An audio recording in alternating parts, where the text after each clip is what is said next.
പാലക്കാട് നെന്മാറ ഇരട്ടക്കൊലക്കേസ് പ്രതി ചെന്താമരയെ ഇന്ന് ആലത്തൂർ കോടതിയിൽ ഹാജരാക്കും. ഇന്നലെ രാത്രി 10 മണിയോടെ പോത്തുണ്ടി തിരുത്തൻപാടത്ത് വെച്ചാണ് ചെന്താമരയെ പോലീസ് പിടികൂടിയത്. നെന്മാറ സ്റ്റേഷനിലെത്തിച്ച പ്രതിക്കെതിരെ ജനരോഷം അണപൊട്ടിയതോടെ പോലീസിന് ലാത്തി വീശേണ്ടി വന്നു. സുരക്ഷ കണക്കിലെടുത്ത് ചെന്താമരയെ ആലത്തൂർ ഡിവൈഎസ്പി ഓഫീസിലേക്ക് മാറ്റി. വിവരങ്ങളുമായി പാലക്കാട് നിന്നും ലെവിൻ കെ വിജയനാണ് ചേരുന്നത്. ലെവിൻ, എന്തായാലും ഒടുവിൽ ചെന്താമര പിടിയിലായിരിക്കുകയാണ്. ഒരു നാടിന്റെ ഉറക്കം കെടുത്തിയ പ്രതിയെ ഒടുവിൽ പിടികൂടിയിരിക്കുകയാണ്. ഇനി എപ്പോഴാണ് ചെന്താമരയെ കോടതിയിൽ ഹാജരാക്കുന്നത്? അത്തരം വിവരങ്ങളൊക്കെ ഏത് രീതിയിലാണ്? അതുപോലെ തന്നെ വലിയ തരത്തിലുള്ള ജനരോഷമാകും ഉണ്ടാകുക എന്നുറപ്പാണ്. അപ്പോൾ അത്തരത്തിൽ ഏത് രീതിയിലാണ് പോലീസ് ജനങ്ങളെയൊക്കെ നേരിടാനായിട്ടുള്ള ഒരു സജ്ജീകരണങ്ങൾ ഒരുക്കിയിരിക്കുന്നത്? സ്വാതി, 2 പകലും 2 രാത്രിയും നീണ്ട അനിശ്ചിതത്വങ്ങൾക്കൊടുവിൽ ഇന്നലെ കേരള പോലീസ്, നെന്മാറ പോലീസ് സാഹസികമായി തന്നെ പ്രതിയെ പിടികൂടിയിരിക്കുന്നു. ആ പ്രതിയെ ജനരോക്ഷമടക്കമുള്ള കാരണങ്ങൾ, സുരക്ഷാ കാരണങ്ങൾ മുൻനിർത്തിക്കൊണ്ട് നെന്മാർ സ്റ്റേഷനിൽ നിന്നും ആലത്തൂർ ഡിവൈഎസ്പിയുടെ ഓഫീസിലേക്ക് മാറ്റിയിരിക്കുന്നു. ഇന്നലെ രാത്രി 10 മണിയോടുകൂടിയാണ് ഈ പ്രദേശത്തേക്ക് ഞാനിപ്പോൾ നിൽക്കുന്ന ബോയൻ കോളനിക്ക് സമീപമുള്ള പ്രതിയുടെ തറവാട്ട് വീട്ടിലേക്ക് ഭക്ഷണം കഴിക്കാനെത്തിയ പ്രതിയെ പോലീസുകാർ മഫ്തിയിലുണ്ടായിരുന്നവരും മറ്റ് ഡ്യൂട്ടിയിലുണ്ടായിരുന്നവരും ചേർന്ന് ഓടിച്ചിട്ട് പിടികൂടുന്നത്. പ്രതിയെ പിടികൂടിയതിനു ശേഷം മറ്റുള്ള പരിസരവാസികളും ജനങ്ങളും അറിയാതെ അതീവ രഹസ്യമായി തൊട്ടടുത്ത ഒരു വീട്ടിൽ മണിക്കൂറുകളോളം അവിടെ താമസിപ്പിച്ചു. അതിനുശേഷം രഹസ്യമായ നീക്കങ്ങൾക്കൊടുവിലാണ് മാധ്യമങ്ങളുടെയും ജനങ്ങളുടെയും ഒക്കെ കണ്ണുവെട്ടിച്ച് നെന്മാറ പോലീസ് സ്റ്റേഷനിൽ എത്തിക്കാനുള്ള നീക്കം നടത്തിയത്. പക്ഷേ പോലീസ് സ്റ്റേഷനിലേക്ക് എത്തുന്ന വഴി തന്നെ ആ പ്രതിയുമായി പോകുന്ന പോലീസ് സേനയുടെ ദൃശ്യങ്ങളടക്കം നമുക്ക് ലഭ്യമായിരുന്നു. അതിനുശേഷം പോലീസ് സ്റ്റേഷനിൽ അരങ്ങേറിയത് നാടകീയമായ രംഗങ്ങളായിരുന്നു. ജനരോക്ഷം അതിരി കവിഞ്ഞ് പ്രതിയെ കയ്യേറ്റം ചെയ്യാൻ ശ്രമിക്കുന്ന കാഴ്ചകളായിരുന്നു ഇന്നലെ രാത്രി 11 മണിയോടുകൂടി നെന്മാറ പോലീസ് സ്റ്റേഷന് മുന്നിലുണ്ടായത്.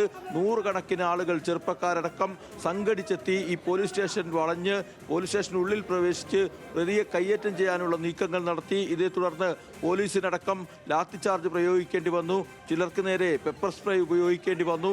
അത്തരം നാടകീയമായ സംഭവങ്ങൾക്കൊടുവിൽ പൊതുപ്രവർത്തകരും നെന്മാറ MLA അടക്കമുള്ള ആളുകളും എത്തിയാണ് ജനങ്ങളെ പലരെയും ശാന്തരാക്കിയത്. ഈ സമയത്ത് പ്രതിയെ എത്തിക്കുമ്പോൾ 4 വാഹനങ്ങളായിട്ട് അകമ്പടിയായിട്ടാണ് പോലീസ് വരുന്നത്. ആദ്യം ഒരു പോലീസ് ബസ്സിൽ മുന്നിൽ പോകുന്നു.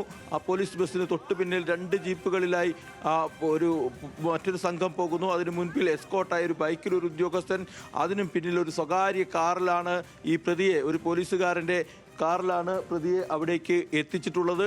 ഏതായാലും ആശ്വാസത്തിൻ്റെതായിട്ടുള്ള ഒരു സുപ്രഭാതമാണ്, അല്ലെങ്കിൽ ഒരു പുലരിയാണ് നെന്മാറയിലെ ബോയൻ കോളനി സ്വദേശികളെ സംബന്ധിച്ചുകൊണ്ട്. നമ്മളോടൊപ്പം ഈ പ്രദേശവാസിയായിട്ടുള്ള രാജൻ എന്ന് പറയുന്ന ചേട്ടൻ ചേരും. ഇവരെല്ലാവരും തന്നെ കഴിഞ്ഞ 2 ദിവസത്തിലേറെയായി, ഈ അരുംകൊലകൾ നടന്ന് 2 ദിവസത്തിലേറെയായി ഉറങ്ങാനാവാത്ത, അല്ലെങ്കിൽ വീടിന് പുറത്തിറങ്ങാനാവാത്ത നിലയിൽ മാനസികമായും ബുദ്ധിമുട്ടിലായിരുന്നു, വലിയ ഭയാശങ്കയിലായിരുന്നു. അവർക്ക് ആശ്വാസത്തിൻ്റെ നിമിഷങ്ങളാണ്. അവരുടെ വാക്കുകൾ കേട്ടതിന് ശേഷം മറ്റു കാര്യങ്ങളിലേക്ക് വരാം. ചേട്ടാ, എന്താണ് തോന്നുന്നത്? പ്രതി പിടിയിലായിരിക്കുന്നു, പോലീസ് പ്രതിയെ പിടികൂടിയിട്ടുണ്ട്. അത് പിടിച്ചത് കാര്യമില്ലല്ലോ. പിന്നെ ആ സമയമാകുമ്പോൾ അവന് 10 കൊല്ലോ 15 കൊല്ലോ അത് കഴിഞ്ഞാൽ ശിക്ഷ കൊടുക്കും. പിന്നെ വീണ്ടും ചെയ്യുന്നെന്നല്ല അവൻ പറയും. ഇനി അവർ പോലീസ് സ്റ്റേഷനെ കൊണ്ട് പറയുന്നുണ്ട്, ഇനി 3 ആളിനെ കൊല്ലാനുണ്ട്. ആ കൊന്നിട്ട് പറഞ്ഞിട്ട് ആ കുട്ടികൾ, ഇവിടെ വന്ന കുട്ടികൾ, പാവങ്ങൾ തൂക്കിക്കൊല്ലാനാണ് പറയുന്നത്. എല്ലാവർക്കും സമാധാനം തൂക്കിക്കൊല്ലാനാണ് പറയുന്നത്. എല്ലാവരും തൂക്കിക്കൊല്ലണം. എന്നാൽ തന്നെ അല്ലേ, ഇല്ലെങ്കിൽ പോലീസുകാർ ഞങ്ങൾ നാട്ടുകാർക്ക് വിട്ടു തരിക, അവരിപ്പോൾ കൈകാര്യം ചെയ്യും. ഈ പോലീസ് പ്രതിയെ പിടികൂടിയതിലൊരു ആശ്വാസം തോന്നുന്നുണ്ടോ? അത് അല്ല, ആശ്വാസം കിട്ടിയിട്ട് കാര്യമില്ല. പിന്നെ ഇവർ ശിക്ഷ കഴിഞ്ഞ് പിന്നെയും വിടുമല്ലോ. പിന്നെ ഇതന്നെയല്ലേ ചെയ്യുന്നത്. ആ കുട്ടികൾ ഉറങ്ങിയിട്ടുണ്ട്. ഈ പുഷ്പ പറഞ്ഞ കുട്ടി ഉറങ്ങിയിട്ടുണ്ട്. ആ കുട്ടീനെ അപ്പോൾ കൊല്ലും മണ്ടി നിൽക്കുന്നത്. ഇപ്പോഴും പോലീസുകാരെ കൊണ്ട് തന്നെയല്ലേ പറയുന്നത്. അതന്നെ പുഷ്പ. ഈ സ്വാതി, പുഷ്പയാണ് ഈ കൊലപാതകയുടെ ലിസ്റ്റിൽ അടുത്ത ഇരയാക്കപ്പെടേണ്ടി ഇരുന്ന ആൾ. പുഷ്പ ഇവരെയും കൊല്ലുമെന്നുള്ള ഭീഷണിയുണ്ട്. ഇവരടക്കം ഇനിയും 3 പേരെ കൊല്ലാൻ ബാക്കിയുണ്ട് എന്നുള്ളതായിരുന്നു പ്രതി പോലീസിന് ഇന്നലെയും നൽകിയ മൊഴി. ഏതൊക്കെയാലും പുഷ്പയെ സംബന്ധിച്ചുകൊണ്ട് അവരുടെ പ്രതികരണം എന്താണെന്ന് നമുക്ക് ഒന്ന് അറിഞ്ഞു നോക്കാം. ചേച്ചി, എന്താണ് പറയാനുള്ളത്? പ്രതി അറസ്റ്റിലായിട്ടുണ്ട്, ഒരു ആശ്വാസം തോന്നുന്നുണ്ടോ? ഏതെങ്കിലും ആശ്വാസം എന്ത് തോന്നണം? ഇതേപോലെയല്ലേ അതിനെയും കൊന്നിട്ട് കൊണ്ടുപോയിട്ട് ഇവർ വിട്ടത്. 5 മാസം കഴിഞ്ഞ് പിന്നെയും ഞാൻ പോയി പരാതി കൊടുത്തല്ലോ. ഇപ്പം 2 എണ്ണം അരിയായല്ലോ. ഇപ്പം ഞാനും ഓടിയുണ്ടെങ്കിൽ ഞാനും പോയല്ലേ. അല്ല പറയുക. ഇനിയിപ്പോൾ എന്താ ആശ്വാസം തോന്നുന്നു? ഇവർ പിടിച്ചിട്ട് പോയി ജാമ്യം കൊടുത്തു, അത് കൊടുത്തു പറ്റല്ലേ വിടുന്നത്. ഒരിക്കലും ഒന്നും ജാമ്യം കൊടുക്കാൻ പാടില്ല, അല്ലെങ്കിൽ അയാൾ കൊല്ലണം. അതാണ് ഞങ്ങൾക്ക് വേണ്ടത്. ഇയാൾ മടങ്ങി വന്ന് അപായപ്പെടുത്തുമെന്നുള്ള ആശങ്ക അത് ഉറപ്പായിട്ടുണ്ട്. അത് ഞാൻ ആദ്യം തന്നെ ഇയാൾ വന്നപ്പോൾ തന്നെ കൊണ്ടുപോയി പരാതി പറഞ്ഞല്ലോ. അല്ലേ എൻ്റെ ഒരു ഇതെടുത്തതാണെങ്കിൽ ഇപ്പം 2 ആത്മാക്കൾ പോവില്ലല്ലോ. കുട്ടികൾക്ക് അച്ഛനും അമ്മയും ഇല്ലാതായില്ലേ. ഇപ്പം ഞാനും പോയാണെങ്കിൽ എൻ്റെ കുട്ടിക്ക് അമ്മ പോയോ? ഇയാളെ പിടികൂടിയതുകൊണ്ടൊന്നും ഒരു തരത്തിലും നമുക്ക് ഇല്ല, ആശ്വാസവും ഇല്ല. ഇനി ഇയാള് പോലീസുകാരനെയും പറ്റിച്ചിട്ട് വരും. പോലീസുകാരന് ഇപ്പൊ എന്തുറപ്പില്ല ഈ പോലീസുകാർ കൊണ്ടുപോയി വെച്ചിരിക്കുന്നത്. ഈ രണ്ട് പകലും 2 രാത്രിയും അവര് ഏട്ടൻ സഹായിച്ചിട്ടുണ്ടാവും. ഏട്ടനെ അവര് കുടുംബക്കാരും സഹായിക്കാതെ 2 മാസം വന്ന് ഇവിടെ ഇരിക്കില്ലല്ലോ. ഞാൻ അവരുടെ അടുത്തും പോയി പറഞ്ഞു, അവളുടെ ആൾക്കാരുടെ അടുത്തും പറഞ്ഞു. ഈ ഇത്തരത്തിലൊരു ഭീഷണി ഉണ്ടായിരുന്ന സമയത്ത് ഈ പറഞ്ഞു പ്രതീക്ഷ ഏട്ടൻ ഒന്നും പറഞ്ഞില്ല. പിന്നെ അവരുടെ ആൾക്കാരനെ വിളിച്ച് പറഞ്ഞു, വിലാസിൻ്റെ ആൾക്കാർ, ഭാര്യേൻ്റെ ആൾക്കാരനെ. അപ്പോൾ അവർ പറഞ്ഞു പോലീസ് സ്റ്റേഷനിൽ പറയാം. പോലീസ് സ്റ്റേഷനിൽ ഇപ്പോൾ പറഞ്ഞല്ലോ, ഞാൻ 3-4 പ്രാവശ്യം പരാതി കൊടുത്തല്ലോ. ഇപ്പോൾ പോയില്ല, അവർ 2 പേരും പോയി. ഞങ്ങളുടെ അടുത്ത തോട്ടം ഞങ്ങളിപ്പോൾ ഒറ്റയ്ക്കായില്ലേ. ഇപ്പം ഞങ്ങൾ എന്ത് പ്രതീക്ഷിച്ചാലും അവിടെ ഇരിക്കുന്നത്. ഇവരൊക്കെ ഇങ്ങനെ അടച്ചുറപ്പ് വന്ന് ഇങ്ങനെ ഇവിടെ എങ്ങനെ വന്ന് കിടക്കണം. ഞാൻ ഒറ്റയ്ക്കാണ്. എൻ്റെ അമ്മ വീട് പണിക്ക് പോകണം, സഹോദരൻ രാവിലെ എണീറ്റ് പോകും, കൊച്ചു സ്കൂളിൽ പോകും. ഞാനൊരു വികലാംഗിയാണ്, വെളിയിലൊന്നും പോകില്ലാണെങ്കിൽ പഞ്ചായത്ത് പണി കിട്ടിയാൽ പോകും. അപ്പം ഞാൻ അവിടെ ഒറ്റയ്ക്കല്ലേ ഇരിക്കുന്നത്. എപ്പോഴും ഒരാളുടെ വീട് പ്രതീക്ഷിക്കാൻ പറ്റുമോ? പറയേ. ഇയാൾ ഇവിടെ ഉണ്ടായിരുന്നു 2 മാസക്കാലം. 2 മാസവും ഞാൻ അവിടെ ഒറ്റയ്ക്കല്ല, വാതിലടച്ച് വെച്ചിരിക്കുക. എന്നെ ശ്രദ്ധിച്ചുകൊണ്ടേയിരുന്നു. ഇവിടെയൊക്കെ ആൾക്കാരെടുത്ത് വന്ന് പറയുകയും ചെയ്തു. അവിടെ മിണ്ടാതിരിക്കാൻ പറഞ്ഞു, ഞാൻ കൊല്ലും. ഞാനങ്ങനെ പ്രതീക്ഷിച്ചുകൊണ്ട് തന്നെ ഇരുന്ന്. മരണം എന്തായാലും ഞാൻ അവിടെ ഉണ്ടെങ്കിൽ സംഭവം നടന്നിട്ടുണ്ടാവും. ഭാഗ്യം കൊണ്ട് മാത്രമാണ് ഇയാളുടെ കൊലക്കത്തിക്ക് ഇരയാകുന്നത്. സത്യം പറയും, 2 പ്രാവശ്യം ഭാഗ്യം കൊണ്ടാണ്. ചേച്ചി മരിക്കുമ്പോഴും ഭാഗ്യം കൊണ്ടാണ്. ആ മരണം എന്നില്ല അടുത്തിട്ടില്ല എന്ന് മാത്രം പറയാനുള്ളൂ. അതാണ് പറയുന്നത്. അല്ലാതെ അയാൾ കൊല്ലാതിരിക്കില്ല എന്ന് ഒരിക്കലും പറയില്ല. ഞാൻ അങ്ങനെ നോക്കിക്കൊണ്ടിരുന്ന കാരണം എൻ്റെ ജീവൻ രക്ഷപ്പെട്ടത്. ശ്രദ്ധയോടെ ജയില് ചാടിയാണെങ്കിലും പുറത്തു വരൂ എന്നുള്ളൊരു ആശങ്കയുണ്ട് അല്ലേ? ഉണ്ട്. അത് പ്രതീക്ഷയുണ്ട്. ഈ പോലീസുകാർ ഇത് വിട്ടിപ്പോൾ ഈ 2 കൊല നടന്നപ്പോൾ ഞങ്ങൾക്ക് ഒരിക്കലും പ്രതീക്ഷയില്ല. അയാൾ ഇനി വരില്ല എന്ന് ഇവർ വിടില്ല എന്ന് ഞങ്ങൾക്ക് ഒരിക്കലും പ്രതീക്ഷയില്ല. വിടും, ഇനിയും വിടും. 6-7 മാസം കഴിഞ്ഞാൽ അല്ലെങ്കിൽ 5-6 വർഷം കഴിഞ്ഞാൽ വിടും. അപ്പം ഞങ്ങളുടെ മക്കളും ഞങ്ങളൊക്കെ എങ്ങനെ ജീവിക്കും? ചിലപ്പോൾ ഇവരെയും പറ്റിച്ചിട്ട് അയാൾ ജയിലിൽ ചാടാനും ഇതുണ്ട്. അല്ലെ നിങ്ങൾ പറയും. ഇന്നലെ വലിയ ഒരു ശ്രമത്തിനും 2 ദിവസങ്ങൾ നീണ്ട പരിശ്രമത്തിനൊടുവിലാണ് പോലീസ് പ്രതിയെ പിടികൂടുന്നത്. പോലീസ് ചെയ്യേണ്ട കാര്യം സമയത്ത് ചെയ്തില്ല. പക്ഷേ ഇന്നലെ പോലീസ് നടത്തിയ നീക്കങ്ങൾ, കഴിഞ്ഞ ദിവസങ്ങളിൽ നടത്തിയ അന്വേഷണത്തിലൊക്കെ ഒരു തൃപ്തിയുണ്ടോ? ഒരു തൃപ്തിയുമില്ല. അവരിപ്പോൾ പറഞ്ഞു ഇതേപോലെയാണ്. ആ ചേച്ചി മരിച്ചപ്പോഴും പിറ്റേ ദിവസം അവരും കൊണ്ട് അടക്കം ചെയ്തിട്ട് വന്ന് വൈകുന്നേരം ഇതുപോലെ വീട്ടിൽ വന്നു. അവർ വീട്ടിൽ വെച്ച് ഭക്ഷണം കൊടുത്ത് പിടിച്ചു. ഇപ്പം അയാളുടെ വീട്ടിലേക്ക് തന്നെ വന്നു. അപ്പം എന്ത് ധൈര്യമാണ് പോലീസുകാർ കൊടുത്തിരിക്കും. അയാൾ എന്തൊരു പേടിയില്ലാതൊരു ഇതിലല്ല അയാൾ വന്നിരിക്കും. ഇത്രയും ജനമുണ്ട്, ഇത്രയും പോലീസുകാർ ആൾക്കാർ എന്ത് പേടിയുണ്ട് പറയേ. ഇത്രയും ആൾക്കാരുണ്ടായിരുന്നില്ല, പോലീസുകാരുണ്ട്. എന്തെങ്കിലും പേടി അയാൾ ഇന്നലെ വന്ന് ഇവിടെയല്ല പിടിച്ചിരിക്കുന്നത്. ഞങ്ങളുടെ അവിടുത്തെ താഴെയുള്ള കണ്ടെത്തി നിന്ന് പിടിച്ചിരിക്കുന്നത്. 2 കൊലപാതകം തന്നെ. അമ്മയ്ക്ക് 12 വെട്ടാണ്, അയാൾക്ക് 6 വെട്ടാണ്. അപ്പം അത്ര മാത്രം അയാൾ ദ്രോഹിക്കുക പറഞ്ഞാൽ ഒരു മനുഷ്യനാണോ? നിങ്ങൾ തന്നെ പറയേ. അമ്മ ഒരു വട്ടം കൂടെ എന്താണ് പറയാനുള്ളത്? പ്രതിയെ പോലീസ് പിടികൂടി എന്താ പൊതുവെ ആ മക്കൾക്ക് ഒരു നീതി കിട്ടണം. അവനെ വിടാൻ പാടില്ല. അത്രേ എനിക്ക് ദൈവത്തിനോട് പ്രാർത്ഥിക്കാനുള്ള ഇതുള്ളൂ. 2 ദിവസം ഉറക്കഴിച്ചായിരുന്നു ഈ പ്രദേശത്തുള്ള ആളുകൾ കഴിഞ്ഞത്. വലിയ ഞങ്ങൾ 2 മാസമായി അവൻ വന്ന ശേഷം നല്ലോണം ഈ അമ്മച്ചി ഉറങ്ങിയിട്ടും ഊണ് കഴിച്ചിട്ടും പോണവിടെ വന്നു. ആ സമയത്ത് 3 കിടക്കും. ആൾക്കാരൊക്കെ അടങ്ങിയ ശേഷം എനിക്ക് ബാത്റൂം വരുമ്പോഴൊക്കെ നിൽക്കാം. എന്നെ കണ്ട വാതിലടച്ച് ഉള്ളിൽ പോയി. ഈ പോലീസ് നടത്തിയ അന്വേഷണത്തിൽ ഒരു തൃപ്തിയുണ്ടോ? ഇപ്പോഴുണ്ട്, എന്നാലും ഉറപ്പില്ല. ഇവർ വിടുമെന്നുള്ളത് നമുക്ക് ഒരു പേടിയുണ്ട്. ഇയാൾ മടങ്ങി വരും അല്ലേ? അങ്ങനെയാണ് വിചാരിക്കുന്നത്. ആപത്താണ്. പിന്നെ പ്രത്യേകത ഞങ്ങൾക്ക് എൻ്റെ കുഞ്ഞിനെ വിട്ടിട്ട് പോകാൻ, എൻ്റെ ഈ കുഞ്ഞിനെ വിട്ടിട്ട് പോകാൻ എനിക്ക് ഒരുപാട് സമാധാനം കുറവുണ്ട്. ഒരു വിളക്കില്ല, വെട്ടമില്ല. ഇതുപോലെ അതിന് പൈപ്പ് 2 ദിവസം വെള്ളമില്ല അവിടെ. ഈ കുഞ്ഞിനെ ഞാൻ പോറ്റണം, ആ കുട്ടീനെയും അവളിനെയും. 2 ദിവസത്തിലടക്കം പോലീസ് കാവൽ നിന്നു. പോലീസ് ഈ മലയടക്കമുള്ള സ്ഥലങ്ങൾ, പാടം, ഈ തൊട്ടടുത്ത റോഡുകൾ എല്ലായിടത്തും പരിശോധന നടത്തി. എന്നിട്ടും പ്രതിയെ പിടികൂടാൻ കഴിയാതിരുന്നത് അയാളുടെ മിടുക്കായിട്ടാണോ കരുതുന്നത്? പോലീസിന്റെ വീഴ്ചയായിട്ടാണോ കരുതുന്നത്? പോലീസിന്റെ വീഴ്ച തന്നെ. അയാൾക്ക് മിടുക്കായല്ലോ, അയാളെ മിടുക്കനാണ്. അയാൾ ഒരിക്കലും മിടുക്കനല്ല എന്ന് പറയാനില്ല. ഈ ജനങ്ങളുടെയും പോലീസിനെയും ഈ മാതിരി കണ്ടവരിനെയൊക്കെ പറ്റിച്ചിപ്പോൾ 2 കൊല്ലം നടത്തിയിട്ട് പോയില്ലേ. അയാളെ മിടുക്കനാ, പോലീസ് മിടുക്കനാ, നമ്മളെ മിടുക്കന്മാരാ? ആരാ പറയണം? ഇവിടുത്തെ ജനങ്ങളും മിടുക്കരല്ല, ആരും അയാളെ മിടുക്കൻ. നീയും വിട്ടാലും അയാളെ മിടുക്കത്തരം കാണിക്കുള്ളൂ. ഒരിക്കലും ഇത് കൊടുക്കില്ല. ചിന്താമര ഇന്നലെ അറസ്റ്റിലായി കഴിഞ്ഞതിന് ശേഷവും 3 പേരെ കൊല്ലാൻ ബാക്കിയുണ്ട് എന്നുള്ളതാണ് ഞങ്ങൾ കേട്ടു. TV ഞങ്ങൾ കണ്ടിട്ടാ കിടന്നത്. അല്ല, ഞങ്ങൾ ഒരു 1-1.5 വരെ കഴിഞ്ഞിട്ടാണ് കിടന്നത്. ഞങ്ങൾ ഉറങ്ങണേ എവിടെ ഉറങ്ങാൻ പറ്റും? ഈ മാതിരി ചെയ്യുമ്പോൾ ഞങ്ങളുടെ തൊട്ട വീട്ടിന്റെ വേലിയിലാണ് ചെയ്തിരിക്കുന്നത്. ഞാൻ അതേ സമയത്ത് വാതിൽ തുറന്നതാണെങ്കിൽ അയാൾ എന്നെയും ചെയ്തോ? ഞാൻ അവിടെ നിന്ന് പോയത് കൊണ്ട് രക്ഷപ്പെടും. ഞാൻ കയറി വരുമ്പോൾ അയാൾ അവിടെ നിൽക്കുന്നുണ്ട്. അവരെ 2 പേരിനും പ്രതീക്ഷിച്ചിട്ടാണ്. അല്ലേ, എന്നെ അലക്കിയതാണ് അവർ 2 പേരും കിട്ടില്ലല്ലോ. 2 പേരും ഉള്ളത് കൊണ്ട് എന്നെ അലക്കാതായത്. മനസ്സിലാകണ്ട? അന്ധവിശ്വാസം തന്നെ. അയാളുടെ വീട്ടില് അത് ചെയ്യണു, ഇത് ചെയ്യണ, കുടുംബം പോയി, കുട്ടി പോയി. അന്ധവിശ്വാസം തന്നെയാണ് അയാൾക്ക്. അന്ധവിശ്വാസമായിട്ടാണ് ചേച്ചിനെ കൊന്നത്. അത് കഴിഞ്ഞപ്പോൾ അവർ 2 കുടുംബത്തിനെയും കൊന്നു. അന്ധവിശ്വാസമല്ലോ. കൂടോത്രം നടത്തിയാണ് ഇത്തരത്തിലുള്ള കാര്യങ്ങൾ ചെയ്തത്. അതാണ് ഇതിന് എൻ്റെ അടുത്ത് പറഞ്ഞല്ലോ, അതായത് ശക്തി കിട്ടിയിട്ടുണ്ട്. കയ്യിൽ കുറക്കെ ചരടൊക്കെ കെട്ടിയിട്ടുണ്ടല്ലോ, കഴുത്തിലൊരു ബിംബം പോലെ സാധനം കെട്ടിയിട്ടുണ്ടല്ലോ. അതൊക്കെ എനിക്കിങ്ങനെ എടുത്ത് കാണിക്കുക ഗ്ലാസ്സിൽ കൂടെ. ശക്തിയാണ്.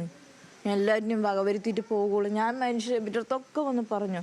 പോലീസുകാരുടെ അടുത്ത് പോയി 4 പ്രാവശ്യം. അവർ പറഞ്ഞു അവരുടെ ജാമ്യം വിട്ടിരിക്കണം, ഞങ്ങൾ എന്ത് ചെയ്യാൻ പറ്റും? ഞങ്ങൾ അന്നേരം ഒരു ദിവസമെങ്കിലും വന്ന് അയാൾ അവർ പേടിപ്പെടുത്തി. അവർ കൊടുത്തപ്പോൾ മാത്രം വന്നു. അത് അപ്പം തന്നെ കൊണ്ടുപോയി CS പിറ്റേ ദിവസം തന്നെ വന്നു.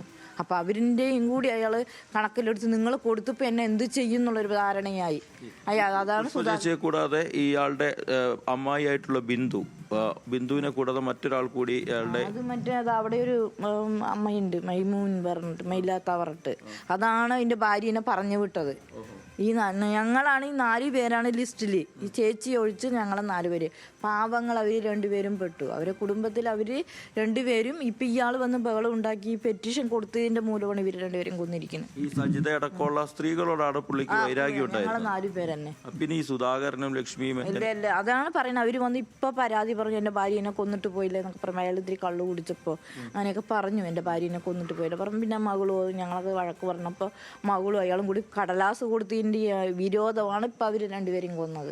അതായത് ഇയാൾ ജാമ്യത്തിൽ ഇറങ്ങിയതിന് ശേഷം പരാതിപ്പെട്ടതിന്റെ, ഭീഷണിപ്പെടുത്തിയതിനെ തുടർന്ന് അവർ പരാതിപ്പെട്ടതിന്റെ വൈരാഗ്യത്തിലാണ് പിന്നെ കൊന്നിരിക്കുന്നത്. അതിന്റെ മുമ്പ് ഈ ചേച്ചിനെ കൊല്ലാൻ പോകുമ്പോൾ അയാൾ ഒരിക്കൽ കല്ലെടുത്തെറിഞ്ഞ് ലക്ഷ്മിയെ പറഞ്ഞ് കല്ലെടുത്തെറിഞ്ഞിട്ടുണ്ടായിരുന്നു. അങ്ങനെയൊക്കെ ഭീഷണിപ്പെടുത്തിയിട്ടാണ് അയാളിനെ കൊന്നത്, ചേച്ചിനെ. ഇപ്പം അവർ 2 പേരിനെയും എന്നെ ഭീഷണി കാണിച്ച് എന്നെ പേടിപ്പെടുത്തിയിട്ടാണ് ഇപ്പം അവർ 2 ആളെ കൊന്നത്. അവളുടെ മൈൻഡ് ഭയങ്കര മൈൻഡാണ്. അപ്പം നമ്മളത് പേടിക്കും, പറയും. ഇവരെന്ത് ചെയ്യും? ഇവിടെയുള്ളവരും എന്നെ ഒന്നും ചെയ്യാൻ പറ്റില്ല. പോലീസുകാർക്കും അയാൾ പറഞ്ഞവേ, ഞാൻ ജയിൽ ശിക്ഷയ്ക്ക് എത്രയാണ് 10 കൊല ചെയ്താലും എനിക്ക് ഒരേ ശിക്ഷയാണെന്ന്. അപ്പൊ ഇവരെന്ത് സുരക്ഷിത കൊടുത്തു? ജനങ്ങൾക്ക് എന്ത് സുരക്ഷിത? വിഷം കഴിച്ചു എന്നുള്ളൊരു പ്രചാരണം ആദ്യഘട്ടത്തിലുണ്ടായത് സത്യമില്ലല്ലോ. 2 ദിവസം വിഷം കഴിച്ച് വരുമ്പോണ്ടാതിരിക്കോ? അയാൾ വിഷം കഴിക്കുമെന്ന് കരുതുകയായിരുന്നു. ഒന്നും അയാൾ കഴിക്കില്ല, എല്ലാവരെയും കൊന്നിട്ടേ അയാൾ പോകുള്ളൂ. വിഷം കഴിക്കുകയാണെങ്കിൽ പണ്ടേ ആദ്യത്തെ കൊലപാതകത്തിലെ വിഷം കഴിച്ചിട്ടുണ്ടാവും അല്ലേ പറയേ? ആദ്യത്തെ കൊലപാതകത്തിൽ വിഷം. അയാളുടെ ഇന്നലെ ഞങ്ങൾ കാണുമ്പോൾ ഒരു മനുഷ്യൻ ഒരു ഇതുണ്ട്, മൃഗത്തിനെയും കാട്ടിയാണ്. മൃഗം ചെയ്യണം കോരുതയല്ല അയാൾ പറഞ്ഞുകൊണ്ടിരിക്കുന്നത്. ഞാൻ 2 എണ്ണത്തിനെ കൊല്ലും, 3 എണ്ണത്തിനെ കൊല്ലുന്നു. ഈ പോലീസുകാർ എന്ത് ഇത് പറയണു? ഒരു സുരക്ഷിതം ഞങ്ങൾക്ക് തരില്ല. ഞങ്ങളെ ജീവൻ വേണമെങ്കിൽ ഞങ്ങളുടെ മക്കൾ അവർ പെട്ട പോലെ ഞങ്ങൾക്ക് പെടാൻ പറ്റില്ല. അതുകൊണ്ട് ഞങ്ങൾ കുട്ടികളുണ്ടല്ലോ, അവരവർ നോക്കണ്ടേ? അപ്പം അവർക്ക് പോയി ആ കുട്ടികൾ ആരെ നോക്കും? ഇയാൾ പിടിയിലാകാതെ 2 ദിവസം ഒളിവിൽ കഴിഞ്ഞപ്പോൾ തിരികെ വരുമെന്നുള്ളൊരു വിചാരിച്ചു പ്രതീക്ഷയിരുന്നു.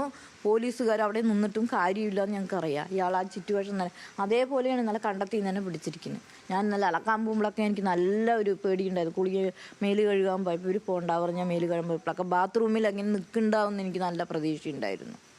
എനിക്ക് ഒരിക്കലും അയാളെക്കുറിച്ച് ഒരു നല്ല കാര്യം പറയാനില്ല. അയാൾ ഒരിക്കലും നമ്മളെ ചതിക്കില്ല, കൊല്ലില്ല എന്ന് പറയാൻ ഒരിക്കലും ഞാൻ അനുവാദമില്ല. പോലീസുകാരനും ഞാൻ വിശ്വസിക്കാൻ തയ്യാറല്ല.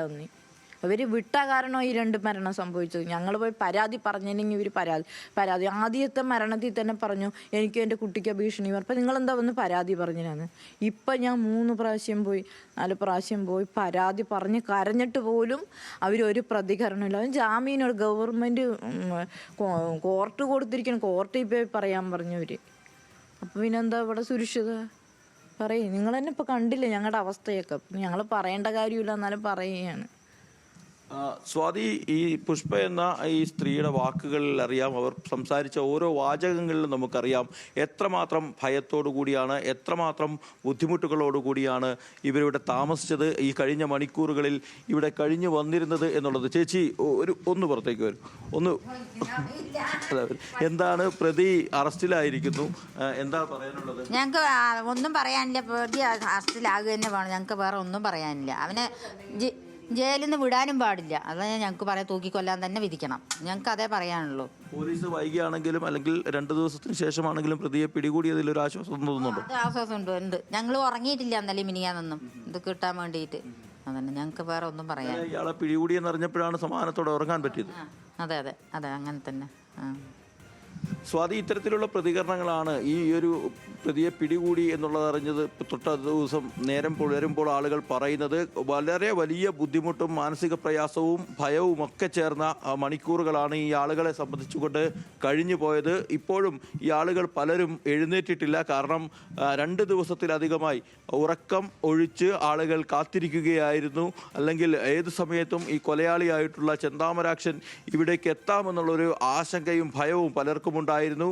അത്തരത്തിലുള്ള ഒരു ആശങ്കകൾക്കും ഭയത്തിനുമാണ് ഒരു നേരിയ ആശ്വാസം ഉണ്ടായിരിക്കുന്നത്. പുഷ്പയടക്കമുള്ള ആളുകളുടെ വാക്കുകൾ നമ്മൾ കേട്ടതാണ്. യാതൊരു തരത്തിലും അവർ ആശ്വസിക്കുന്നില്ല. പ്രതി പിടിയിലായി, പോലീസ് കസ്റ്റഡിയിലായി എങ്കിൽ പോലും വീണ്ടും മടങ്ങി വരും. ജയിൽ ചാടിയാണെങ്കിലും പ്രതി ഇവിടേക്ക് എത്തുമെന്നുള്ളൊരു ഭയപ്പാടോടുകൂടി തന്നെയാണ് ഈ സ്ത്രീകളടക്കമുള്ള ആളുകൾ ഇപ്പോൾ ഇവിടെ ഈ പ്രതികരണങ്ങളിൽ നിന്ന്, അവരുടെ വാക്കുകളിൽ നിന്ന് നമുക്ക് മനസ്സിലാക്കാനായിട്ടുള്ളത്.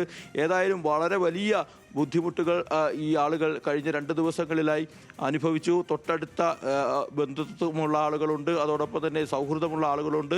ഇന്നലെ വരെ അല്ലെങ്കിൽ കഴിഞ്ഞ 2 ദിവസം മുൻപ് വരെ ഒന്നിച്ച് കണ്ടും വർത്തമാനം പറഞ്ഞും പോയ ആളുകൾ ഒരു കൊലക്കത്തിക്ക് ഇരയായതിൻ്റെ ഞെട്ടൽ ഇവരെ വിട്ടുമാറിയിട്ടില്ല. അതോടൊപ്പം തന്നെയാണ് ചെന്താമരാക്ഷൻ എന്നുള്ള അതെ, അത് തന്നെയാണ് ലെവിൻ. നാട്ടുകാർക്ക് വലിയ തരത്തിൽ ഈ ഒരു പ്രതി പിടിയിലായി എന്നുള്ള തരത്തിലൊരു ആശ്വാസം ഉണ്ടെങ്കിൽ പോലും മുൻപൊരു കൊലപാതകം നടത്തിയ പ്രതിയാണ് വീണ്ടും എത്തി 2 പേരെ കൂടി കൊലപ്പെടുത്തിയത്. ഇനിയും താൻ ആളുകളെ കൊലപ്പെടുത്തും എന്ന് പറയുമ്പോൾ അവർക്ക് വലിയ തരത്തിൽ ആശ്വസിക്കാൻ കഴിയുന്നില്ല എന്നുള്ളതാണ്. അവർക്ക് പേടിയുണ്ട്, പ്രതി വീണ്ടും തിരിച്ചെത്തുമോ എന്നുള്ളത്.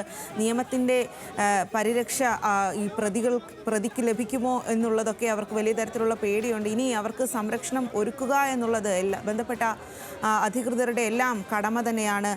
നാട്ടുകാരുടെ ആ ഒരു ആശങ്കകളും ആശ്വാസവും ഒക്കെ തന്നെയാണ് നമ്മളിപ്പോൾ കണ്ടത്. പാലക്കാട് നെന്മാറ ഇരട്ടക്കൊല കേസ് പ്രതി ചെന്താമരയെ ഇന്ന് ആലത്തൂർ കോടതിയിൽ ഹാജരാക്കും. ഇന്നലെ രാത്രിയാണ് പോത്തുണ്ടി തിരുത്തൻപാടത്ത് വെച്ച് ചെന്താമരയെ പോലീസ് പിടികൂടിയത്.